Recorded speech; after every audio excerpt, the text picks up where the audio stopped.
진짜 저도 감격스럽네요. 감격스러운데 걱정이 아니라 좀 대상 같습니다. 우리 제가 국민의힘당에 제가 이제 우리 춘천의 정책 자문위원장을 보고 있습니다. 우리 국민의힘당이 과연 여기에 계시는 분들, 특히 대국본, 저는 정말 그 2022년도가 대한민국 역사에서 의미가 있다고 생각합니다. 대한민국을 살린 겁니다. 단순하게 정권 교체가 아닙니다. 어제 김진태 지사하고도 잠깐 좀 한담을 나누는데 도정 교체가 아니고 강원도를 살린 겁니다. 나라를 살린 이 부분에 과연 우리 국민의힘당이 얼마만큼 역할을 했는가 요새 아주 자괴감이 듭니다. 정말 그 진정한 정권 교체, 도정 교체의 핵심은 바로 여기 계시는 여러분들이고 하나님 역사에 있기 때문에 이런 기적이 일어났다 이렇게 생각합니다.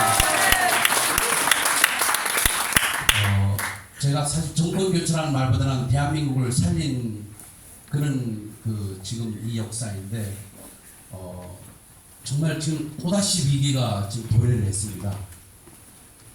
우리가 정권 교체를 해놓고 정말 발 쭉 펴고 강하면 이제 놀러만 갈 줄 알았었는데 근데 저는 그때 제가 이제 정착을 정권에 대해 감지를 했습니다. 아마 윤석열 대통령이 정권은 잡을 거다. 왜? 하나님이 역사했기 때문에. 하나님이 역사하지 않았으면 우리 정권 못 잡았습니다. 그런데 이 정권 교체는 형식적인 정권 교체다. 현재 실질적인 정권 교체 기반은 우리가 7월 달에 지방자치를 통해서 어느 정도 기반을 마련을 했습니다. 그런데 마지막 정권 교체의 완결은 바로 내년 후년 총선의 승리. 총선의 승리가 됐을 때 저는 정권 교체가 완결이 된다라고 생각합니다. 그 3법이라는 게 있는데 입법 권력이라는 게 얼마나 지금 센지 아시죠? 지금 실질적으로 내부적으로 보면 아직까지 민주당이 정권을 잡고 있습니다. 저는 이제 두 가지만 좀 말씀을 드릴게요. 민주당이 옛날 민주당이 아닙니다.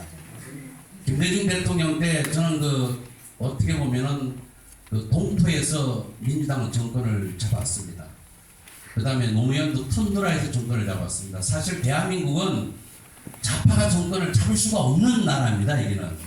여기는 자유민주주의, 시장경제, 한미동맹 그리고 기독교 입국을 기반으로 한 북한이 있으면 우리 당연히 우파가 정권을 잡아야 됩니다. 사실 그 김대중 정권이 그 다음에 노무현 정권이 그 다음에 문재인 정권이 잡은 거는 우리 우파로 봤을 때는 우파가 웰빙이었거나 또 우리가 무능했거나 저는 이런 그 기반 속에서 그렇게 되었다고 생각을 합니다.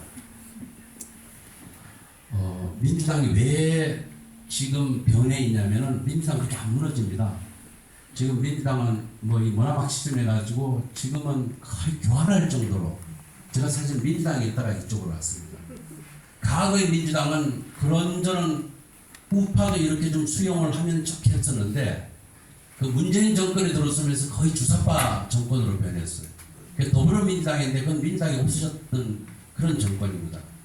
그런데 이 정권이 얼마나 무섭냐면 사실 과거는 정권이 바뀌면은 그래도 경찰, 검찰, 국정원 이쪽이 다 이 정권으로 넘어가는데 법원 지금 다 아직까지 민주당 내부적으로 바뀌고 있어요. 우리 저기 윤석열 대통령이 왜 저렇게 한심하고 못하냐고 이런 얘기를 하는데 사실 꼼짝달싹 못합니다. 아니 뭘 잡아놓으면은 그냥 구속 적부심 기각시키고 이 정권이 혁명을 해서 만들어놔야 될 정권인데 어떻게 보면 합법적인 절차에서 만드는 정권이거든요. 그러다 보니 꼼짝 못합니다. 저도 사실 어디 좀 가게 되어 있습니다. 아마 예전 같았으면 정권이 바뀌었으면 벌써 거길 들어갔을 거예요. 근데 아직까지 민주당이 정권을 잡고 앉아가지고 이만큼도 지금 안 내놓고 있습니다. 실질적으로 바닥을 보다 보면 70-80% 아직까지 민주당이 정권을 잡고 있습니다. 그리고 이 정권이 민주당 정권이 저는 좀 무서운 게 자, 이제 그 탄핵 세력, 그 탄핵의 지금 꿈을 꾸고 있습니다. 저도 요 근래 이렇게 보면은 감지가 들어와요, 벌써. 이제 토요일마다 촛불 세력들이 슬슬 나오기 시작을 하죠. 지금 요번에 1년의 이 민주노총 이 부분은 윤석열 이 대통령을 거신을 시키기 위한 저는 음모라고 생각을 합니다. 그런데 제가 지금 안타까운 거는 이렇게 교활한 민주당 정권에 우리 국민의 힘당이 너무 한심합니다. 저쪽은 지금 철저하게 이념 이데올로기에 의해서 가는 그 당인데 여기는 제가 봐도 이념 정당도 아니야. 여기 와서 보니까 완전 웰빙이고 이익 정당이라는 생각입니다. 자기 이익을 위해서 추구하는 이념 이데올로기가 없어. 어떻게 지금 탄핵 세력 유승민 같은 사람이 아직까지 당권을 도전한다고 얘기해요. 지금 제가 이 국민의힘당에 와서 민주당에 있던 나도 지금 여기 와가지고 이 강화문이 열심히 나오는데 이 춘천에도 지금 보면은 특별히 된 사람들 국민의힘당이 지금 강화문에 열심히 나가고 계시는데 나오질 않아요. 하다못해 생수 하나 갖고는 사람들이 있거든. 아마 유일하게 제가 지금 올라갈 거예요. 국민의힘당. 그리고 제가 지난번에 사실 시장 공천 못 받았습니다. 그리고 그 열심히 나가면 공천 못 받는 걸로 이렇게 낙인이 되어버려요. 저는 그래서 국민의힘당을 그걸 계획을 하지 않으면 그러면 정말 다시 정권을 내놓는 게 아니라 탄핵을 당할 수도 있겠다. 그리고 내년 9년 총선 못 이깁니다, 지금.